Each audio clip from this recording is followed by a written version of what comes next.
যুবক যখন সেজদায় যায়, যুবক তো জানে না, ও তো জানে আমার চলায় জমিন কাঁপে, ও তো জানে যে আমার চলায় এলাকা কাঁপে। হায়, ও জানে না ওর সেজদায় যে আরশ কাঁপে, ওটা ও জানে না। যদি জানতো তো এলাকা কাঁপাইতো না, যদি জানতো তো জমিন কাঁপাইতো না, ও সেজদা দিতে থাকতো আর আরশকে কাঁপাইতে থাকতো। যুবকের সেজদায় আরশ কাঁপে, আরশ। যুবক যখন সেজদায় যায়, সেজদায় পড়ে তো আল্লাহ ফেরেশতা, নাইলে এই হাদিস কোনোদিন আসতো না। আল্লাহ ফেরেশতাকে বলে উনজুর ইলা শাব মাযা ইয়াফআল, যুবকের দিকে তাকাতো কি করে আল্লাহ জানেন।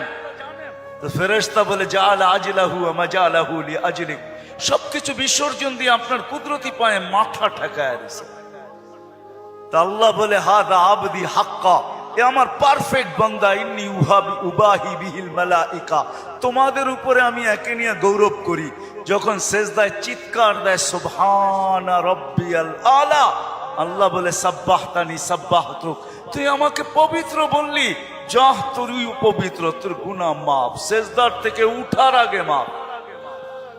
আলাইতানি ফাআলাইতুক, মহান বললি, তুইও সৃষ্টির ভিতরে মহান। দুনিয়াওয়ালারা তোকে কি দিবে? কিয়ামতের দিন আমি তোকে আরশের নিচে সুপার ডিলাক্স গ্যালারিতে বসাবো। গ্যালারিতে, সুপার ডিলাক্স গ্যালারি বোঝেন? 7 জনের ভিতরে একজন ওই যুবক যে যৌবন আল্লাহর সাথে বিনিময় করে। আল্লাহ বলে তাকে আমি আরশের নিচে গ্যালারিতে বসাবো। সাবআতুন ইয়াদিল্লুহুমুল্লাহু তাহতা দিল্লি। দুনিয়াওয়ালারা তোকে কি দিবে? দুনিয়াওয়ালারা অতক্ষণ দিবে যতক্ষণ স্বার্থ আছে। হইতে পারে স্বার্থ শেষ তো তোমার এতিম বাচ্চা, তোমার দুধের শিশুকেও এতিম করতে দুনিয়াওয়ালারা দ্বিধা করবে না, দ্বিধা করবে না। তোমার নববধূকে বিধবা বানাইতে দুনিয়াওয়ালারা দ্বিধা করবে না। অতদিন তুমি চামচ, যতদিন তুমি বোঝেন। রাগ হয়ে গেলেন? যুবক পায়ে হাত রাখি, মাপ চাই তোমাদের কাছে। অতদিন তুমি দুনিয়াওয়ালাদের কাছে দাম পাবে যতদিন তুমি চামচ হবে, চামচ। আল্লাহ বলে আমার কাছে দাম ভিন্ন, সত্য এটি। এই জন্য আসেন আজকের মজলিস থেকে ওয়াদা করে উঠি যে আজকের থেকে ভাববো যে আমি যে কোনো মুহূর্তে যেতে পারি। আমি বাবাইতে চাই, এই জন্য আমার কাছে পিছনে একটা প্রমাণ আছে। এই উম্মত যদি ভাবতে ভাবতে কোনো দিক দিশা না দেখে আর যদি মাথায় হাত উঠায়া দিয়া চিৎকার দেয় আল্লাহ, কোনো দিকেই তো দেখি না, নিজেকে কি ধ্বংস করে ফেললাম? এটা মুখ দিয়া উচ্চারণ করতে দেরি, আল্লাহ ঘোষণা দিতে দেরি করেন না। ফালাম্মা তায়াক্কানতা বিল বাওয়ার ওয়া যানানতা আন্নাকা মিন আহলিন নার মানাহতু ইলাইকা রিদওয়ানি ওয়াল্লাইতু ইলাইকা গুফরানি ওয়া কুলতু লাকা লা তাহজান গফারতু লাকা যুনুবা ওয়াল আওসার ওয়া লিআজলিকা সাম্মাইতু নাফসি আল আজিজুল গফফার। আল্লাহ বলে তুই চিৎকার দিতে দেরি, আমি রেজার চাদর দিয়ে তোকে ডাকতে দেরি করি না, মাগফিরাতে ডুবাইতে দেরি করি না। তুই অনুভব করিস না, তোর পিঠে হাত রাখা আমি বলতে থাকি চিন্তা করিস না, গুনাহ খাতা মাফ করে দিলাম, তোর জন্যই তো আমি আজিজুল গফফার।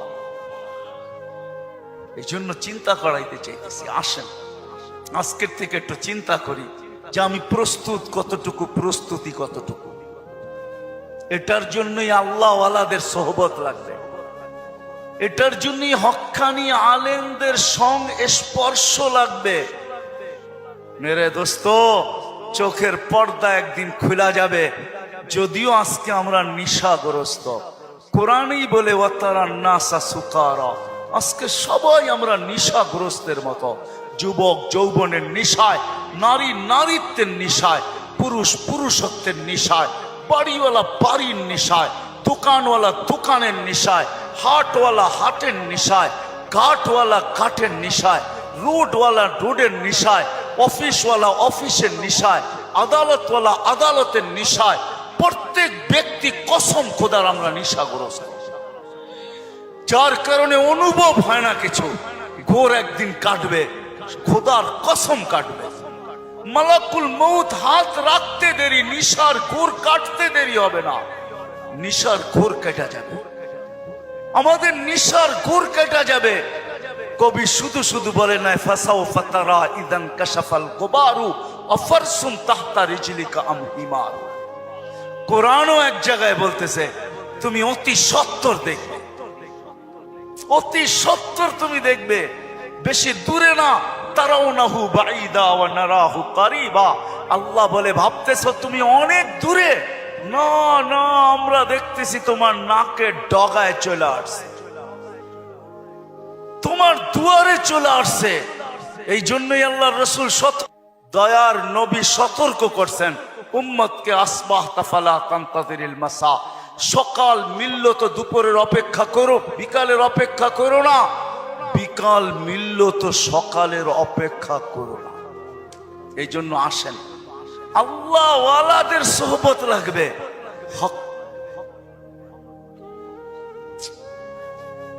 আল্লাহ ওয়ালাদের সোহবত লাগবে, হক্কানি ওয়ালাদের সোহবত লাগবে। এদের সোহবতে যাবে যখন, সোহবত লাগবে, পরিবেশ লাগবে। ওই পরিবেশে যখন যাবেন, ওই সোহবতে যখন যাবেন, ওই জায়গায় যখন যাবেন, তখন পর্দা আস্তে আস্তে সরতে থাকবে। সূর্য যেমন উঠতে থাকে তো ঘন কুয়াশাও আস্তে আস্তে সরতে থাকে। এক সময় সবকিছু ক্লিয়ার হয়। হক্কানি ওয়ালাদের, আল্লাহ ওয়ালাদের সোহবতে যখন যাবেন, তখনই নিশা কাটতে থাকবে। ঘরে যখন আলোচনা হইতে থাকবে, নারী পুরুষ যখন আলোচনা করবে, তখন আস্তে আস্তে কুয়াশা কাটতে থাকবে। এই জন্য সবার কাছে দরখাস্ত, আসেন আসেন। লম্বা করার সুযোগও আমার কাছে নাই, কারণ আমি অসুস্থ, আমার চোখ উঠছে, তা নিয়েও আমি আসছি, কিন্তু ওয়াদা দিছি, এই জন্য চলে আসছি। আমি আসছি গত 9 তারিখে, 1 মাস টানা সফর করার পরে আমেরিকা থেকে আসছি। আসার পরের দিন থেকে অসুস্থ, আর প্রতিদিনই প্রোগ্রামে যেতে হয়, কেননা ওয়াদা। এরা কি জবাব দিবে মানুষের সামনে? ইজ্জত বেজ্জতির প্রশ্ন। বিদায় চলে আসছি, বিদায় শেষ জায়গা আমি চলে আসছি। আসেন ভাবি, ভাববেন তো? পাক্কা ওয়াদা করতেছেন? হ্যাঁ, আরে চিন্তা করেন। ওই উম্মত কেন চিন্তা করবে না, যার চিন্তায় 60-70 বছরের ইবাদত রাখা আছে? লা তাফাক্কুরু সাআতিন খায়রুম মিন ইবাদাতি 60 আও 70 সানা। ওই উম্মতের চিন্তার কোনো প্রয়োজন ছিল না। সে চিন্তা করবে তো করবেই বা কেন? তার চিন্তার ভিতরে কোনো পোয়েট ছিল না, ওজন ছিল না, কোনো বিনিময় ছিল না। এই উম্মত চিন্তা করবে না তো করবে না কেন? যার প্রত্যেক চিন্তার মুহূর্তের বিনিময় 60-70 বছরের ইবাদত দেওয়ার জন্য আল্লাহ প্রস্তুত। নাইলে এই হাদিস আমাদের দুয়ার পর্যন্ত আসতো তো আসতো কেন? একটু বিবেক দিয়া ভাবেন না? আল্লাহ বিবেক দিছে, ভাবেন। ভাববেন না কেন? ভাবেন, আপনি ভাবেন। ভাবনার দ্বারা কি হবে? একটু আগেই তো আমি হাদিস শুনাইলাম, এই উম্মতের ভাবনারও ওজন আছে। এই উম্মত ভাবতে দেরি, আল্লাহর রহমত উম্মতের দিকে ছুটে আসতে দেরি করে না। এই জন্য ভাববো, হক্কানি আলেম আর আল্লাহ ওয়ালাদের সোহবতে যাব। যাবেন তো? হ্যাঁ যাবেন? হ্যাঁ, কমসে কম নামান, কমসে কম নিজের নামটা লেখায় রাখেন, কাজে দিবে। জানি না কথাটা কতটুকু সত্য কতটুকু মিথ্যা, কিন্তু ছোটবেলার থেকে ছুঁইনা আসতেছি, এই জন্যই বলতেছি। আবার দেখতেছি যে কথাটা আসলেও সত্য। ইউসুফ আলাইহিস সালামকে যখন বুড়ি কিনতে যান, তো সবাই বলছে বুড়ি তুমি কিনবে তো কিনবে কি কইরা? টেন্ডার তো সবার আগে শো কইরা বসে আছে মিশরের বাদশাহ। এর টেন্ডারের উপরে যাবে তো যাবে কে? সবচেয়ে বড় বুলি সে লাগায় বসে আছে, তুমি কিনবে তো কিনবে কি কইরা? বলছে আমি কিনতে যাইতে চাইতেছি না, আমিও জানি কিনতে পারবো না, কিন্তু আমি চাই লিস্টিতে আমার নামটা থাক। কিয়ামতের দিন যদি লিস্টি খোলা হয় যে ইউসুফের ক্রেতা কে কে ছিল, আমার নামটাও যেন আসে। সত্য এটাই, কিয়ামতের দিন হক্কানি আল্লাহ ওয়ালাদের, ওলামাদের লিস্টিও খোলা হবে। লিস্টি যদি খোলা না হইতো, তাইলে এই কথা আমার কাছে কোনোদিন পৌঁছতো না। এই উম্মতকে আল্লাহ ডাইরেক্ট জাহান্নামে পাঠাবেন না, ফয়সালা হয়ে গেল পাঠাবেন না, ডাইরেক্ট পাঠাবেন না। অন্য উম্মত ফয়সালা হবে সিধা জাহান্নামে, এই উম্মত যাবে না। এই উম্মতকে আল্লাহ এক জায়গায় নিয়ে জড়ো করবে। জড়ো করা বোঝেন তো? একত্রিত করবে। ওই জায়গায় নিয়ে করবে যেই জায়গা দিয়ে আলেমরা জান্নাতে যাবে। যখন আলেমরা ওইখান দিয়ে অতিক্রম করবে তো আল্লাহ পুরা মজমাকে বলবে কে কাকে চিনো, কাল লিস্টিতে কার নাম আছে তাড়াতাড়ি ধরো, চলা কিন্তু গেল। তো যায়া ধরবে, হযরত আপনার লিস্টিতে তো আমার নাম আছে, আপনাকে তো আমি চিনি, মহব্বত ছিল, ভালোবাসা ছিল, আসা যাওয়া ছিল, উঠা বসা ছিল, চলাফেরা ছিল, খাওয়া লওয়া ছিল, আর শুনেও আসতেছি আপনারা সুপারিশের অধিকার পাইছেন, আল্লাহ আপনাদের সুপারিশ কবুল করবে, আমাদের ফয়সালা জাহান্নাম হয়ে গেছে, একটু যদি হাত উঠায়া দিতেন হয়তো নিষ্কৃতি পাওয়া যেতাম। তো আলেমরা দেখবে যে ঠিক কিনা তার কথা, ওইখানে আল্লাহ প্রমাণিত করবে প্রজেক্টরের ভিতরে, দেখতে সে যা বলবে ওটা সত্যায়িত হইতে থাকবে। তারপরে আলেমরা সম্মিলিতভাবে আল্লাহকে বলবে, আল্লাহ আমরা জান্নাতে যাব না। তা আল্লাহ বলবে কেন যাবে না? এরা সবই তো আমগো লিস্টির মানুষ, সবই তো পরিচিত, এরা দুযোগে চলে যাবে আর আমরা জান্নাতে চলে যাব। রাসূলুল্লাহ সাল্লাল্লাহু আলাইহি ওয়াসাল্লামকে মুখ দেখাবো তো দেখাবো কি? যাব না। বলছে কেন, কখন যাবে? এদেরকে দিলে যাব। তা আল্লাহর রহমত জোশ আসবে, আল্লাহ বলবে যে যাকে চিনো নিয়ে চলে যাও, এটার নামই সুপারিশ। এই জন্য বলি কমসে কম নামটা রাখেন লেখা, যান সম্পর্ক জোড়েন আল্লাহ ওয়ালাদের কাছে, আর বলেন হুজুর আমার নামটা একটু লেখা রাখেন, যে আপনার সাথে আমার সম্পর্ক লেখা রাখেন। চড়বেন তো, নাইলে আমি এত লম্বা কথা বলতাম না। আর তিথি হইল আজকের থেকে কোনোদিন নামাজ ছাড়বো না, ওয়াদা কিন্তু পাক্কা। যেইখানে থাকি, যেই অবস্থায় থাকি, যেইখানেই থাকি ওইখানেই দাঁড়ায় যাবে। দুনিয়ার কিছু নামাজ আছে, এক নামাজে জান্নাত আছে। হ্যাঁ হ্যাঁ আছে, হুজুরকে জিজ্ঞেস করেন। পাহাড়ের চূড়ায় আজানের আওয়াজ গেছে, ওইখানেই দাঁড়ায় গেছে আল্লাহু আকবার। চূড়ার নামাজ তাকে জান্নাত দিবে, জান্নাত। হ্যাঁ, ক্ষেতের ভিতরে আছে, ক্ষেতের আইল বলেন আর লাইল বলেন আর যেটাই বলেন, ক্ষেতের ভিতরে আছে, আজানের আওয়াজ আসছে, ওইখানেই আতাইলের ভিতরে বলেন আর লাইলের ভিতরে বলেন আর আইলের ভিতরে বলেন, গামছা বিছাইছে আর আল্লাহু আকবার। মালিক তুই বড়, আমার ক্ষেত বড় না। অফিসে আছে, কাজ করতে করতে ছুটার রাস্তা নাই, চেয়ারের পাশেই দাঁড়ায় গেছে আল্লাহু আকবার। এই সমস্ত ক্ষেত্রগুলা জান্নাত ওয়াজিব করে দেয়, ওয়াজিব। আল্লাহ ফেরেশতাদেরকে দেখায় কত ব্যস্ত, দেখ, তারপরও আমার ডাক শুনতে দেরি, আল্লাহু আকবার বলতে দেরি করে নেয়। আল্লাহ কত বড়। আমি যদি বিজ্ঞান পড়াইতাম আপনাদেরকে, তাহলে পড়াইতাম আল্লাহ কত বড়। কার কুদরতি পায়ে রাখা, পাও রাখার অনুমতি, মাথা রাখার আপনাকে অনুমতি দিতেছে।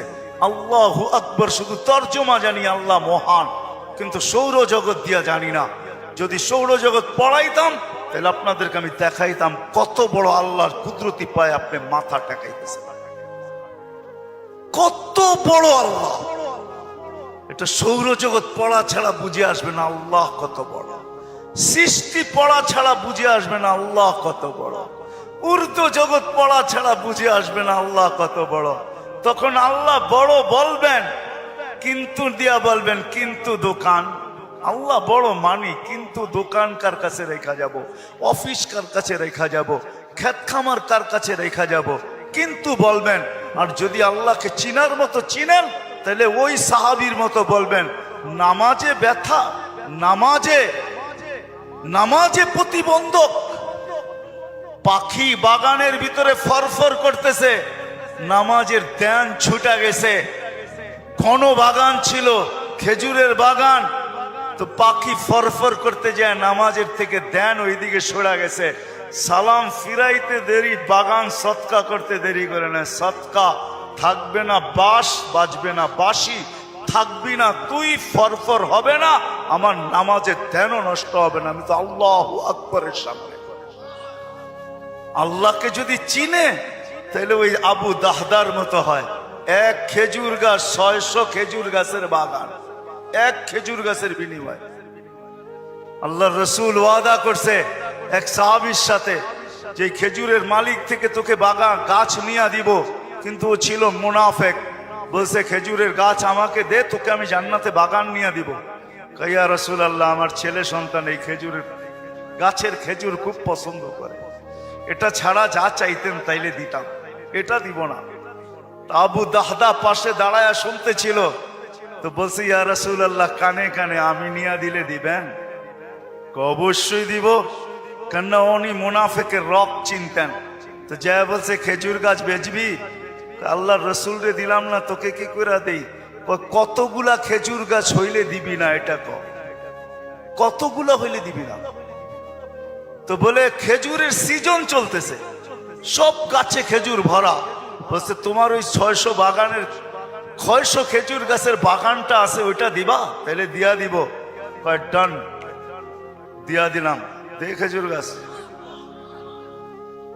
ডন কয়া ছুটা শুরু করছে, কেননা আবু উম্মুদ দাহদা খেজুর বাগানের ভিতরে বাচ্চা কাচ্চা নিয়ে খেজুর পাহারা দিতেছিল, নিজে খেজুরের বাগানও ঢোকে নাই, বাহির থেকে দাঁড়ায় চিৎকার দিতেছে, উম্মুদ দাহদা কি হয়েছে? কয় জলদি বাহির হ, খেজুর গাছ বেচা বিক্রি হয়ে গেছে। কয় কোথায়? আল্লাহর রসুলের সাথে জান্নাতের বাগানের বিনিময়। তো ছেলে সন্তান নিয়ে মহিলা স্লোগান দিতে দিতে বাহির হইতেছে, কি? রবিহাল বাইয়া বা দাহদা, রবিহাল বাইয়া বা দাহদা। আবু দাহদা, বড় লটারি জিতা গেছিস তুই, বড় লটারি জিতা গেছিস। বাহির হয়ে চলে আসছে, 600 খেজুর গাছ দেয়া দিছে। আল্লাহর রসুলকে বলছে, ইয়া রাসূলুল্লাহ, খেজুর গাছ কিনা ফেলছি। কয় কি দিয়া কিনছিস? কয় 600 খেজুর গাছের বাগান দিয়া কিনা নিছি। আবু দাহদা, আল্লাহ তোকে এর চেয়ে 10 গুণ বড় বড় জান্নাত দিবে। আমি তোর খেজুরের বাগান দেখতেছি জান্নাতের ভিতরে। সত্য এটা, ওরা চিনছে আল্লাহু আকবার কি জিনিস, ওরা চিনছে লা ইলাহা ইল্লাল্লাহ কি জিনিস, মুহাম্মদুর রাসূলুল্লাহ কি জিনিস। এই জন্য ওয়াদা করেন আজকের থেকে নামাজ ছাড়বো, পাক্কা ওয়াদা। যুবকরা কি বলে? পাক্কা ওয়াদা। ইনশাআল্লাহ হুজুর দোয়া করবে, তারপরে এখান থেকে উঠা যাব, এর আগে কেউ যাব না। আমি আপনাকে চোখ খুলা দেখাইতে পারি, আমার চোখে চোখ উঠার কারণে কথা বললে অনেক জোর লাগে। আবার কালকেও প্রোগ্রাম আছে, ডেলি আছে। আসছি আমি 9 তারিখে, 1 মাস সফর করার পরে টানা আমাদের তাবলিগি সফর ছিল। 1 ঘন্টার জন্য এরকম কোনো সুযোগ ছিল না থামার, তারপরও চলে আসছি। উঠা চলে যাবেন? আজকে আমরা দিনদারির থেকে দূরে, যার কারণে আমাদের কাছে সমস্ত সুখের আসবাব আছে। আমি দুনিয়া ঘুরে দেখছি, তো মুসলমানদের মতো প্রসাধনী দুনিয়ার কারো বাড়িতে নাই, কারো ঘরে নাই, কারো বাড়িতে নাই। দামিও নাই, আবার এত প্রসাধনীও নাই, এত প্রসাধনী নাই। আপনি আমাকে দেখাইতে পারবেন না। চলেন আমার লোক, ইউরোপ চলেন, আমেরিকা চলেন, কানাডা চলেন, অস্ট্রেলিয়া চলেন, আমাদের এক একটা ঘরে যা প্রসাধনী আছে, মেকআপ শেকআপ, ছোট ছোট দোকানেও নাই মুন্সিগঞ্জে। কি সত্য না? আসো কেন? তোমরাই তো বিদেশ তাই না বইরা দিছো, ঠিক না? না আনো নাই? হ্যাঁ, এয়ারপোর্ট আয়া খালি হাতে পায়ে ধরছো, লাগেজের ওজন বেশি হয়ে গেছে, কি করবো? বাইরে আলারা কইছে কি করবো, ঠিক না? হ্যাঁ, সত্য তো। এলাকায় বাড়ি পাওয়া যাবে, এত কসমেটিক্স ঘরে আছে যে এই মুন্সিগঞ্জের ছোট একটা দোকানও এতটি পাবেন না, এত কসমেটিক্স ঘরে। দুনিয়ার কোথাও নেই এত প্রসাধনী, মুসলমানের ঘরে যত আছে। দুনিয়ার কারো ঘরে এত আসবাব পাবেন না যত আসবাব মুসলমানের ঘরে আছে। আমি বড় বড় ঘর দেখছি, এমন না যে দেখি নাই, বড় বড় ঘর দেখছি, এত প্রসাধনী তো পাই নাই। বড় সেলিব্রিটির ঘর দেখছি আমি। আপনি কি মনে করেন কিচ্ছু দেখি নাই? বড় বড় সেলিব্রিটির ঘর দেখছি, বড় বড় টাকাওয়ালার ঘর দেখছি। বাংলাদেশে বলে একজন আছে, আর জুতাই বলে 20 লাখ টাকা। এটা মাথায় দেয় না পায়ে দেয়? 20 লাখ টাকার আবার পায়ে দেয় কেমনে? এক একটা টি শার্ট বলে 1.5 লাখ 2 লাখ টাকা 2.5 লাখ টাকা দাম টি শার্ট। আপনি নেটে সার্চ দেন তো বিল গেটসের টি শার্ট কত দাম, জিজ্ঞাসা করেন তো, নেটে পাওয়া যাবে। দুনিয়ার সবচেয়ে বড় ধনী না, ওর সবকিছু তো নেটে পাওয়া যাওয়ার কথা না, পাওয়া যাওয়ার কথা না। এখন সার্চ দিয়ে দেখো ওর টি শার্টের দাম কত। ওরে দেখলে তো মাঝে মাঝে আমারও হাসি আইয়ে, নিচের বুতাম উপরে লাগায় তারপরে হাঁটতেছে। দেখেন ছবি দেখাবো আমি, নিচেরটা উপরে লাগায় দিছে বুতাম, জায়গাটা জায়গায়ও লাগায় নাই। প্যান্ট একটা নিচে একটা উপরে, দেখলেই বোঝা যায় মানসিক রোগী। আর আমাদের দেশে পাওয়া যায় এক একটা টি শার্ট 1.5 লাখ 2 লাখ টাকা দাম। কি চক্ষু বড় বড় করতেছেন, ভুল বলতেছি? নাই টি শার্ট বলে 2 লাখ টাকা। মুসলমানের চেয়ে প্রসাধনী দুনিয়ার কেউ ব্যবহার করে না। সুখের সমস্ত আসবাব ঘরে আছে, গিজার আছে, এসি আছে। আমি তো মাঝে মাঝে বলি, হাসেন না কিন্তু আবার, গুলশান বড়ানিতে দেখবেন গ্রাম থেকে নিয়ে গেছে চকিদার, কি সিকিউরিটি গার্ড নিয়ে গেছে, সারা রাত্র ভাঙ্গা চেলে মশার কামড় খায়া ঘুমাইছে। স্যারে সকালে ডাকছে, কয় এদিকে আয়। কয় কি জন্য স্যার? তোরে দেখলাম সারা রাত বয়ে বয়ে ঘুমাস। তো মনে মনে ভাবতেছে, জিজ্ঞাসা করছে, স্যার আপনি কোত্থেকে দেখলেন? আমার ঘুম আসে না রে, আমি বারিন্দায় সিগারেট টানতে ছিলাম। কেননা কামরায় তো সিগারেট খেতে পারবে না, কেননা কালিন তো বিছানো, কার্পেট বিছানো না, এসি চলমান, বড় বড় দেওয়ালের পর্যন্ত পর্দা, কোথায় লাইগা যাইব, পুরা ঘর জ্বলে যাইব, ঠিক না? বারিন্দায় টানতেছে, হাঁটতেছে, হাঁটতেছিলাম, ঘুম আসতেছিল না। তো মনে মনে কয় আলহামদুলিল্লাহ, সারা রাত্র পাহারাও দিলেন, মাসের শেষে কেউ বেতনও দিবে না, আর আমি ঘুমাইছি, মাসের শেষে বেতনও পাবো। দৃশ্য তো এটাই, সব আসবাব আছে সুখের, কিন্তু তারপরও কি নাই, কি নাই, কি নাই আপনাকে বাড়িতে আসবাব না? নাই। হ্যাঁ, কোট শোট কম্বল সম্বল নাই, গিজর সিজর নাই, এসি শেসি নাই, সব আছে, কিন্তু বলেন সুখ কতটুকু আছে? সুখের আসবাব তো আছে, কারণ কি? দ্বিতীয় কারণ হলো দিনদারি নাই। দিনদারি যদি থাকতো তো রাজপ্রাসাদে থেকেও সুখী থাকতো, আর গরিব ঝুপড়িতে থেকেও সুখী থাকতো। দিনদার রাজা, রাজা হয়েও সুখী, আর গরিব গরিব হয়েও সুখী, প্রত্যেকে সুখে থাকতো যদি দিনদারি থাকতো। আজকে দিনদারি নাই, অভাব দিনদারির, আর কিচ্ছুর অভাব না। হায় হায়, অভাব তো দিনদারির আর কিচ্ছু। পার্স সোনার, সোনার পার্স লাগানো, সোনার, সোনা দিয়ে পার্স বানায় লাগাইছে। লন্ডনের সবচেয়ে বড় বাড়ি ওর, 400 কামরা আছে, 400 কামরা, কিন্তু ওর চেহারা দেখলো মনে হয় ও হ্যাপি না। ওরে জিজ্ঞাসা করলো বলবে হ্যাপি না, সুখী না, কেউ সুখী না, কেউ সুখী না। ইংল্যান্ডের এক সিঙ্গার আছে, আমি সময় লাগাইছি ওর সাথে, 2019-এ আমেরিকাতে একসাথে ছিলাম। এখন বর্তমান নাম ওর ইউসুফ, বড় সিঙ্গার। ইংল্যান্ডের পুরান যারা, এরা চিনে ওকে, তো বড় সিঙ্গার। তো মসজিদে ছিলাম একসাথে, তো বলতেছিল আমারে, মুফতি সাহেব, যখন আমি মুসলমান ছিলাম না, আমি যখন গান গাইতাম, কেন আমি ইংল্যান্ডের সিঙ্গার, ইংল্যান্ডই, সাদা হোয়াইট আর কি, আমি যখন স্টেজে উঠতাম আর গান গাইতাম, তখন আমার উপরে পাউন্ডের বৃষ্টি হতো, বৃষ্টি। আর অটোগ্রাফ নেওয়ার জন্য পাগল হইতো মানুষ, মেয়েরা পর্যন্ত আমাকে ছোঁয়ার লেগা পাগল ছিল। দুনিয়া দেখতো যে আমি কত সুপার স্টার। কিন্তু মুফতি সাহেব, খোদার কসম, আমার ভিতরে যে কি আগুন ছিল এটা দুনিয়া কেউ জানে না। আমার ভিতরে কি আগুন ছিল,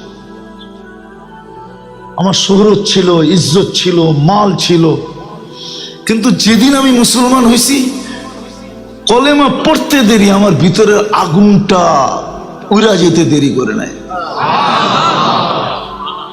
আজকে আমি তোমার সাথে এই মসজিদে ঘুমাইতেছি, রব্বে কাবার কসম, মসজিদ ছুঁয়া তোমাকে বলতেছি, আমি দুনিয়ার কোন 7 স্টারে শুয়ে এই মজা পাইনি, যে মজা এখানে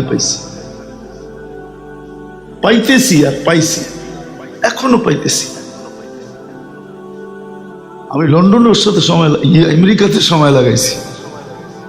আমরা এরকম বড় বড় সিঙ্গার করে চিনি, সেলিব্রিটি করে চিনি। হ্যাঁ, বেশি দূরে যেতে হবে না। কাতারের বাদশাহ যে এখন তামিম, ও তো হলো ছোট ভাই, ওর বড় ভাই তো এখনো জীবিত আছে, ফাহাদ। ফাহাদ তো এখনো জীবিত আছে। রাজা তো হওয়ার কথা ফাহাদের।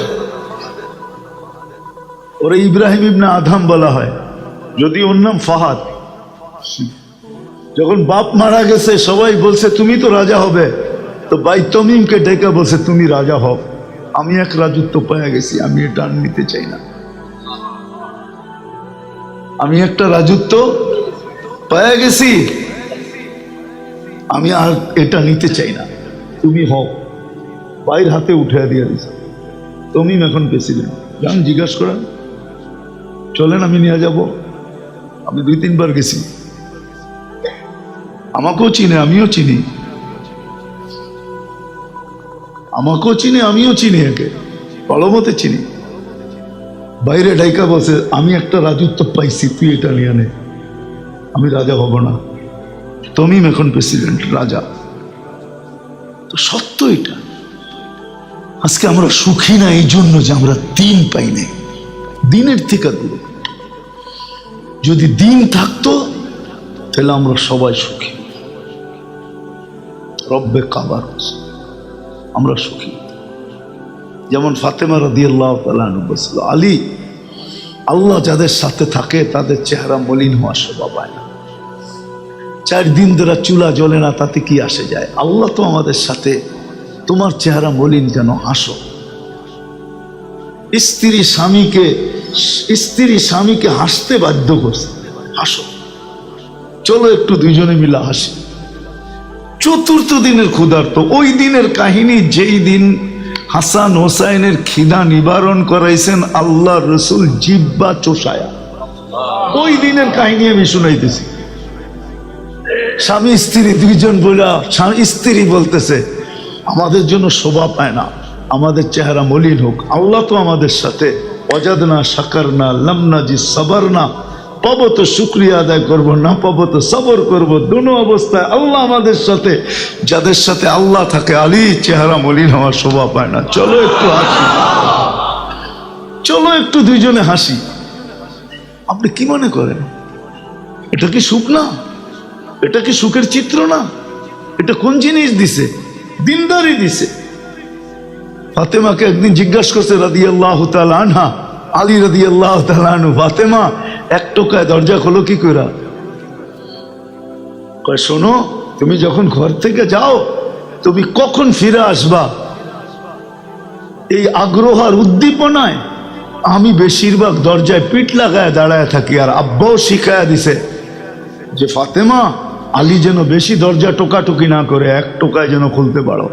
এই জন্য দরজায় পিঠ লাগায় দাঁড়ায় থাকি, টোকাটা যেন আমার পিঠে পড়ে, দরজায় না পড়ে, এই জন্য খুলে দিই। সুখের নাম, সুখের নাম। বাড়িতে বাবা ফিরবে, সন্তান কাপড় চোপড় নিয়ে কারাকারি করবে, কে কোনটা রাখবে, কে কোনটা আগায় দিবে, কে কোনটা রাখবে, কে কোনটা আগায় দিবে, কে কোনটা রাখবে, কে কোনটা আগায় দিবে, কারাকারি করবে। যখন দিন থাকবে, কি নিয়ে আসছে এটা কেউ দেখবে না, আমাদের মানুষটা ঘরে আসছে এটা দেখবে, যে বাবা আসছে। স্বামী স্ত্রী দেখবে স্বামী ফিরে আসছে। কি নিয়ে আনছে এটা দেখবে না, আজকে তো কি আনছে এটা দেখে, ঠিক না? আজকে আমাদের ঘরগুলা সুখ নাই কেন? প্রসাদনী সব আছে, শুধু অভিযোগ আর চাহিদার কারণে নাই। লানত দিয়া ভরা আমাদের ঘরগুলা, বিশ্বাস হয় না? এই শব্দ আমি হাদিস থেকে নিছি। ইব্রাহিম আলাইহিস সালাম আয়েশা পুত্রবধূকে জিজ্ঞাসা করছে, কেমন আছো? সত্য বলছে বিলকুল। আয়েশা ছেলেকে পায় নাই। বলছে ইসমাইল কোথায়? বলছে কাজে গেছে। তাহলে ফিরবে কখন? কয় জানি না। কিন্তু ওনারও দাঁড়ানোর সময় ছিল না। বলছে তোমরা কেমন আছো? নুন আনতে পান্তা ফুরায়, পান্তা আনতে নুন ফুরায়। কিন্তু সত্যই বলছে, ওরকমই কষ্টের জীবন চলতেছিল। তো বলছে আসলে সালাম দিও আর বললো চৌখাটটা যেন পরিবর্তন করে। কিতাবে নাই? আরে বুখারীতে আছে, বুখারী। তা আসার পরে বলছে এরকম বুইরা আসছিল, কয়টা তো আমার আব্বা ইব্রাহিম খলিলুল্লাহ। বলছে কি বলছে? বলে তোমার একটা লম্বা সালাম দিছে। আর কি জিজ্ঞাসা করছে? আমাদের অবস্থা কি বলছো? বলে যা সত্য তাই বলছি, নুন আনতে পান্তা ফুরায়, পান্তা আনতে নুন ফুরায়। আব্বা কি বলছে? বলছে চৌখাট পরিবর্তন করতে। কয় ল গাঠটি, যা বাপের বাড়ি। নবীর ঘরে অভিযোগ, এটাই তো লানত। দ্বিতীয়বার আবার বাড়ি যেয়ে শুরু করে দিয়েন না কিন্তু আপনারা। দ্বিতীয়বার আবার আসছে, নতুন পুত্রবধূ, আজকেও পায় নাই। বলছে ইসমাইল কোথায়? বলছে কাজে চলে গেছে। কখন ফিরবে জানি না। কেমন আছো? আল্লাহ যেই অবস্থায় রাখে আলহামদুলিল্লাহ ভালো আছে। বলছে আসলে সালাম দিও আর বললো চৌখাট যেন পরিবর্তন না করে।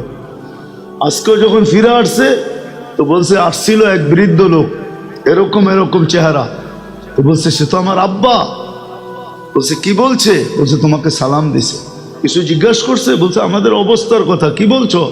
বলছে আল্লাহ যে অবস্থায় রাখে আলহামদুলিল্লাহ। আব্বা কি বলছে? কয় চৌখাট যেন পরিবর্তন না করে। কয় তুই আমার মরণ পর্যন্ত সঙ্গী। বোঝা গেল মুসলমানের দিনদারি নাই। এই জন্য গড়গুলা প্রসাদনী দিয়া বড়া বটে। পুরান কোনো কিছু এলাকা তো পাওয়া যায়, মুন্সিগঞ্জেরও কিছু পুরান এলাকা পাওয়া যায়। এটা তো ঢাকাই ছিল, ঠিক না? আপনারা তো জেলা হইলেন জুমা 8 দিন, এলাকা তো ঢাকাই ছিলেন, ঠিক না? নারায়ণগঞ্জ মুন্সিগঞ্জ সব তো একই ছিল, ঠিক না?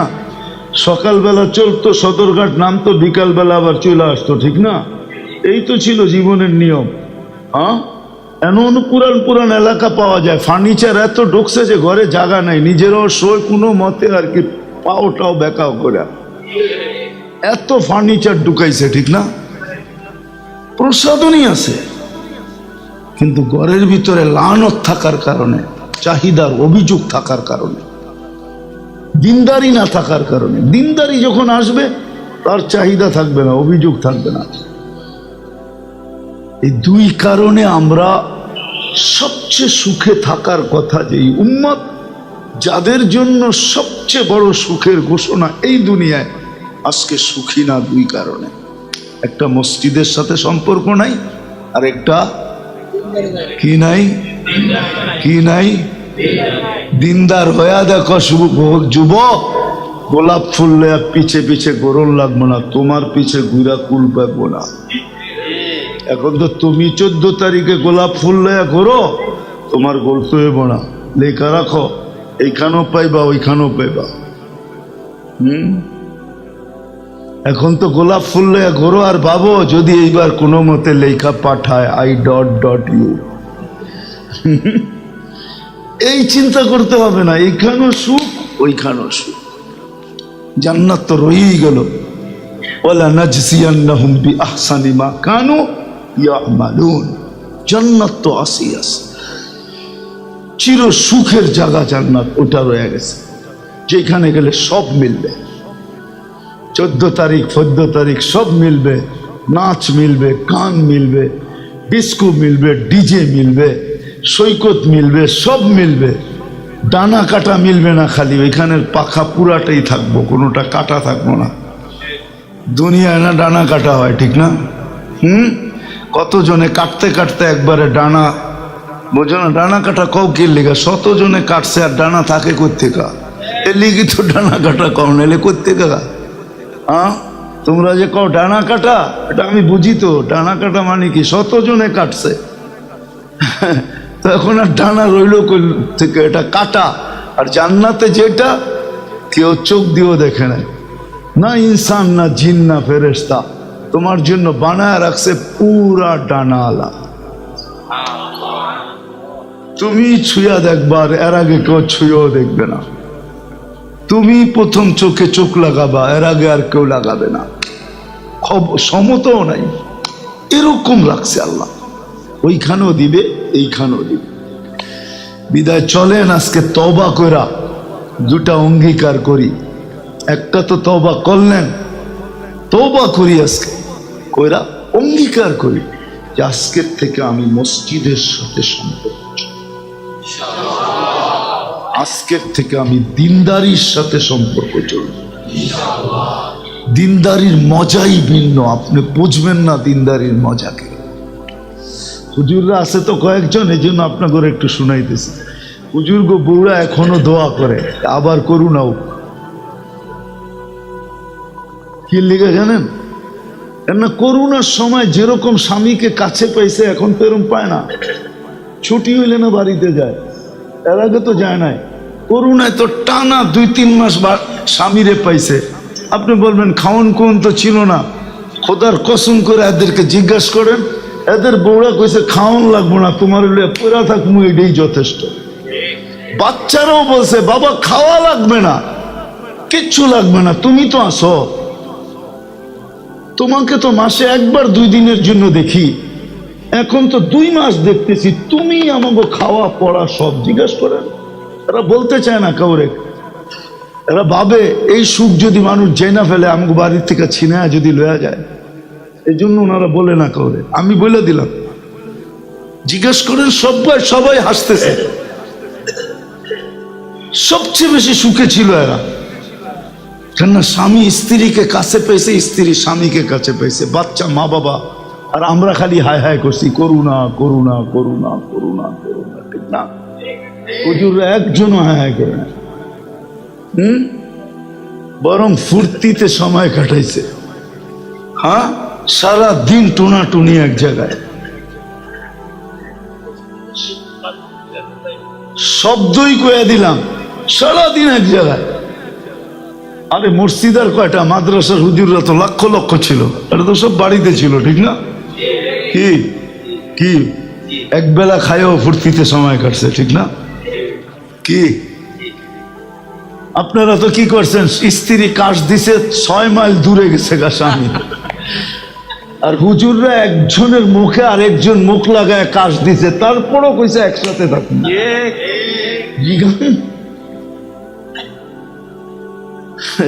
এদিক দিয়ে বউ কাশ দিছে, স্বামী চলে গেছে, স্বামী কাশ দিছে, বউ চলে গেছে, সন্তান কাশ দিছে, মা বাবা চলে গেছে গা। এরা তো সব গাট্টি বান্দা। আমি তো মসজিদে বসে বলতেছি, ওই সময় আমার ঠান্ডা লাগছে, আমি সবাইকে বলতেছিলাম তোমরা দূরে থাকো, আমি আরেক কামরায় থাকি। আমার বাচ্চারা তো কানতে কানতে শেষ। আরে আমরা দূরে থাকবো, তুমি বললা কি? মরলে একসাথে মরবো। ওটা মনে উঠলে তো দিল এখন ফাইটা যায় যে আল্লাহ কত সুখ দিছে। আসেন মেরে দোস্ত, আজকে তওবা কইরা 2টা অঙ্গীকার করি। করবেন তওবা? কে কে করবেন দেখি? তাহলে আল্লাহকে বলেন, আল্লাহর ঘরে বসা, ঘরের আঙ্গিনায় বসা, আল্লাহ আমরা ভুল কইরা ফেলছি, মাফ কইরা দেন। রহমান, আজকের থেকে মসজিদের সাথে সম্পর্ক জোড়ে, আল্লাহর ঘরের সাথে সম্পর্ক জোড়ে, মসজিদকে নিজের ঘর বানায় নেন। এই অফিস আর বানায় না, মসজিদ তো এখন অফিস হয়ে গেছে। অফিসিয়াল টাইমে খোলে, অফিসিয়াল টাইমে বন্ধ হয়। এই চিত্র মসজিদে ছিল না কোনোদিন। মসজিদ তো মুসলমানের ঘর ছিল, মুসলমান সময় পাইলেই মসজিদে ছুটে আসতো, আল্লাহর ঘরে ছুটে আসতো। আর দিনদারি শিখি। আমাদের দেশের মতো সুবর্ণ সুযোগ দুনিয়ার কোথাও নাই। আমি তো ঘুরা দেখছি কোথাও নাই, এত আলেম দুনিয়ার কোনো মাটিতে নাই, তাও হক্কানি এত আল্লাহওয়ালা দুনিয়ার কোনো মাটিতে নাই। সত্য। আমাদের দেশ নিয়ে রিচার্জ চলতেছে, আপনারা জানেন না। দুনিয়া আমাদের দেশ নিয়ে রিচার্জ করতেছে। আমার কথাটা পুরা ট্যাপ করে আনেন। সারা দুনিয়ালারা আমাদের দেশ নিয়ে রিচার্জ করতেছে, মাটি নিয়ে রিচার্জ চলতেছে, যে এটা কেমন মাটি। দুনিয়া বলল করোনা এটা সবচেয়ে বেশি ক্ষতিগ্রস্ত হবে, এটার তো কিছুই হলো না। কারণ কি? শত শতবার ভূমিকম্প আসে, এটা কোনো কিছুই হয় না। কারণটা কি? এটার কারণ হলো মসজিদ, মাদ্রাসা, আলেম, ওলামা, আল্লাহওয়ালা। মসজিদ, মাদ্রাসা, হক্কানি, আলেম, ওলামা, আল্লাহওয়ালা, এটাই হলো এটার সবচেয়ে বড় কারণ। 40,000-এর উপরে হেফজোখানা আছে বাংলাদেশে। রাত্র 4টার সময় ওঠে, 4টার সময় ওইটা লাল সবুজের পরিধিটাকে আগে সুরক্ষার আধ্যাত্মিক চাদর দিয়া ডাকে। এনে বিপর্যয় হবে তো হবে কোত্থেকে? বলো হুজুররা, করোনার সময় কোনো মাদ্রাসা বন্ধ ছিল নাকি? বিল্ডিং বন্ধ ছিল, পড়ালেখা বন্ধ ছিল না, অনলাইনে পড়ালেখা হইতেছিল। সব হেফজোখানাগুলো চালু ছিল, সব সবক চালু ছিল। এটার প্রতি এখন দুনিয়া খুঁজা পাইতেছে না। এটা কারণটা কি? মাটিটা 10 নম্বর ফ্ল্যাগ উড়ায়, আইব এইখানে, জায়গা আরেকখানে। 7.8 ভূমিকম্প আসে, আমরা 5 সইতে পারি না, সব মাটির সাথে মিশা যায় না। 7.8 আসছে, তারপরও কিচ্ছু হয় নাই। আমি তো বলি 10 আসলেও কিচ্ছু হবে না। আমার বিশ্বাস ভিতরের যে এই মাটিতে যদি 10 নম্বর ভূমিকম্প আসে তাও কিছু হবে না, যতদিন এই পরিবেশটা থাকবে। এই জন্য আমাদের জন্য দিনদারি শিখা অনেক সহজ। দিনদারি অনেক সহজ। শুধু শুধু তো আপনার ঘরে প্রথম পুরস্কার দেয় নাই করোনা। WHO প্রথম পুরস্কার দিছে বাংলাদেশে। 1 নম্বর প্রতিরোধ করার ব্যাপারে বাংলাদেশ, করোনাকে প্রতিরোধ করার ব্যাপারে 1 নম্বরে। না আমেরিকা, না কানাডা, না অস্ট্রেলিয়া, না ইউরোপ, বাংলাদেশ 1 নম্বর। কি দিয়া করছেন? ওরা তালাশ করতেছে কি দিয়া করছে। আমার কাছে আইলে তো আমি জায়গা দেখাইতে পারতাম যে কি দিয়া করছে। কি আপনারা গ্রাম দেশের মানুষ করেন নাই? কই গেছেন? হাসপাতালে গেছেন, ফার্মেসিতে গেছেন, 2 টাকার ওষুধ দিতে বাজবে, ভালো হয়ে গেছে, ঠিক না? মাস্ক তো কুবরেই নাই কেউ, ঠিক না? এরকম লোক এইখানে আছে, এক মাস্ক কিনা 3 বছর চালাইছে, 3 বছর। মাস্ক পর্যন্ত বিরক্ত হয়ে গেছে যে বেটা সিস্টেম আছে, 3 বছর তুই টানা আমারে চালাইতেছ, কিন্তু যাবে আসছে। পুলিশ টুলিশ কাউরে দেখলে একটু লাগাইছে, আবার খুইলা যাবে।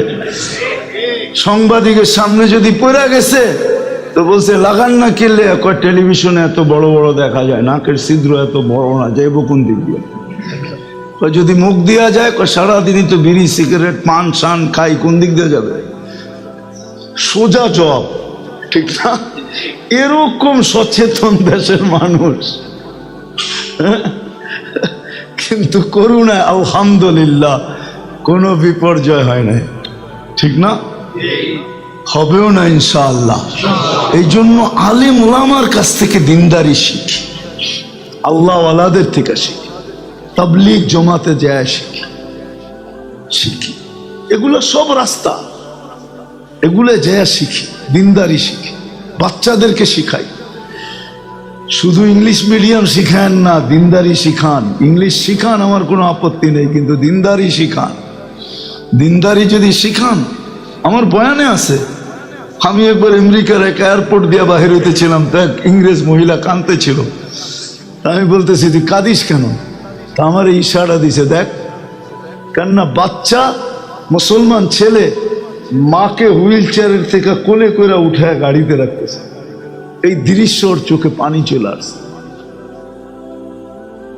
দৃশ্য, ছেলে দিনদার। আমরা একসাথেই ফ্লাই করতেছিলাম, বলে আমার সন্তান কোথায় হারায় গেছে আমি জানি না। এই দৃশ্য আমাকে কাঁদাইতেছে। তো দিনদার যদি হয় তাহলে মা যেরকম ছোটবেলা ওকে পালছিল, মা যখন বয়স্ক হবে ও মাকে এরকম কোলে করে পালবো। আমার মনে আছে উমরায় এক মিশরি ছেলে, এখন চেয়ার পাওয়া যায়, চেয়ার বেল্টওয়ালা চেয়ার পাওয়া যায়, বাচ্চাদের জন্য পাওয়া যায়, এটা সামনে নেওয়া যায়, আর বড়দের জন্য পিছে পাওয়া যায়, পিছে বেল্ট দিয়া শরীরে আটকায়, কোমরে লাগায় আর এইখান দিয়ে আটকায়। তো মাকে বয় তোয়াফ করতেছে। আমি বললাম তুই এই কষ্ট করিস কেন? এখানে তো ইলেকট্রনিক হুইল চেয়ার পাওয়া যায়, এমনি হুইল চেয়ার পাওয়া যায়। তো বলতে শোন, আমার মাও তো আমাকে 10 মাস পেটে নিছে, তাই না? আমি একটু পিঠে নিয়ে অনুভূতি নিতেছি যে মা 10 মাস পেটে রেখে কি কষ্ট করছে। আপনি ভাবতে পারেন? দিনদারি শিখায়।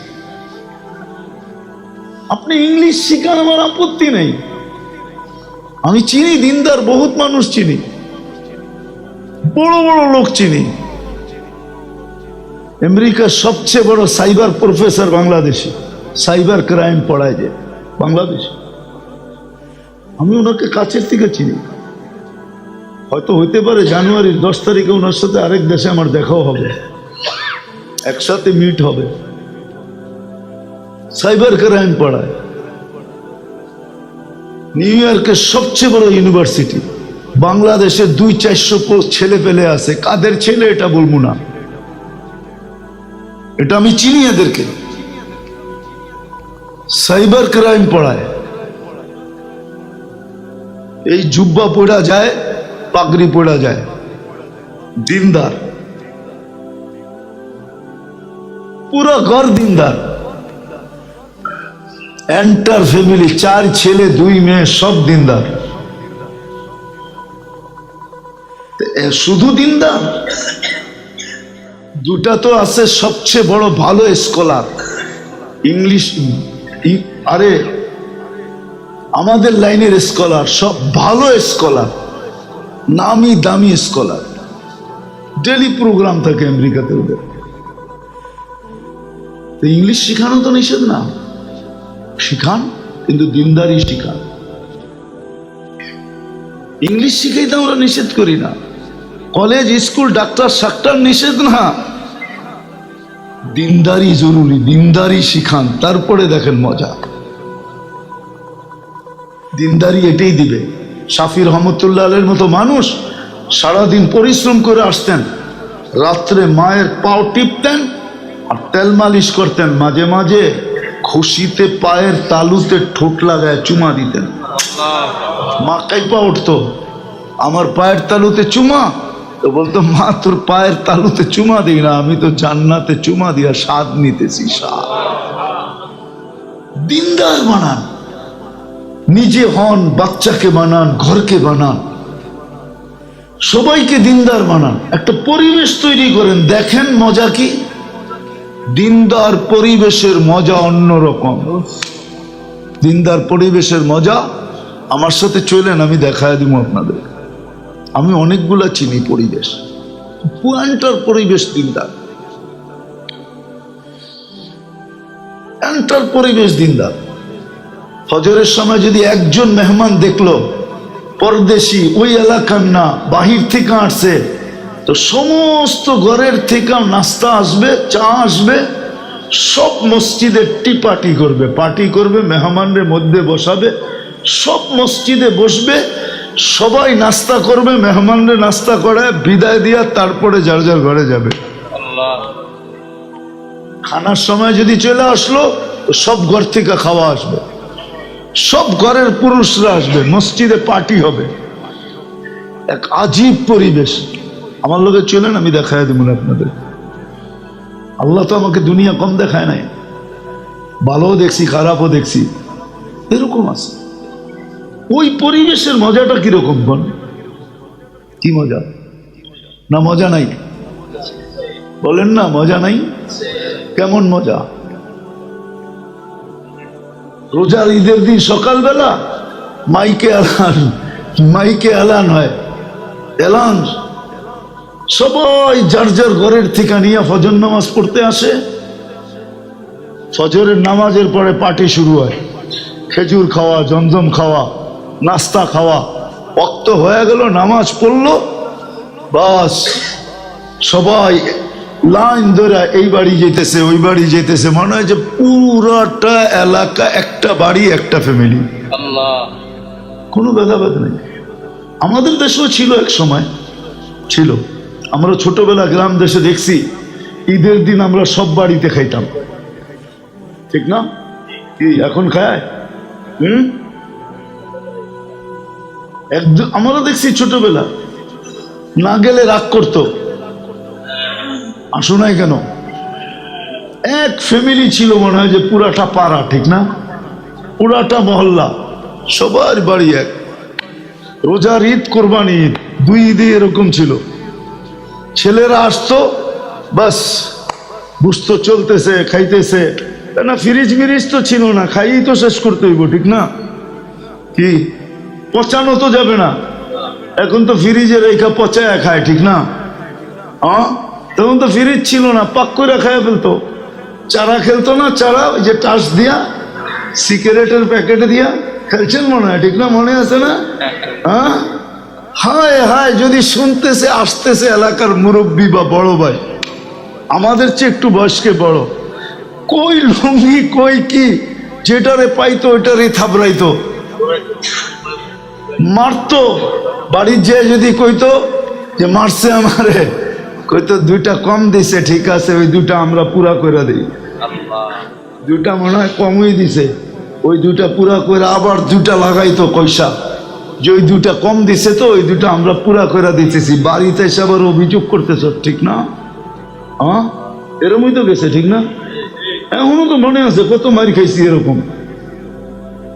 হায় হায়, কি দিন ছিল। এই জন্য মেরে দোস্ত, আসেন আমরা দিনদারি শিখি, মসজিদের সাথে সম্পর্ক করবো তো। আল্লাহ আমাদের সবাইকে আমল করার তৌফিক দান করেন। হক্কানি আলেম আল্লাহ ওয়ালাদের থেকে শিখি। আলহামদুলিল্লাহ, পুরা মুন্সিগঞ্জে বলা আমাদের অভাব নাই। আপনাদের এই থানা কোনটা? এটা সদর। সদর কেন, প্রত্যেক থানার ভিতরেই ওলামাদের অভাব নাই, মাদ্রাসার অভাব নাই, আল্লাহ ওয়ালাদের অভাব নাই। এদের কাছ থেকে দিনদারি শিখেন। চলেন আপনার পুরাতন রত্ন আবার ফিরে নিয়ে আসে, তখন আর মুসলমান অসুখী হবে না। আজকে যেই নির্যাতন, আর কোনোদিন এই নির্যাতিত মুসলমান হবে না। কেউ নির্যাতন করতে চাইতে দেরি, আবাবিল উড়া যায় থাবা মারতে দেরি করবে না।